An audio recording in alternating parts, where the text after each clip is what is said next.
ॐ सोमनाथाय नमः। ॐ मल्लिकार्जुनाय नमः।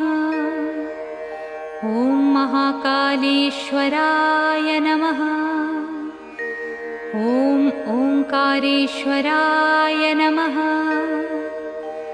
ॐ वैद्यनाथाय नमः। ॐ भीमशंकराय नमः। ॐ रामेश्वराय नमः। ॐ नागेश्वराय नमः। ॐ विश्वेश्वराय नमः।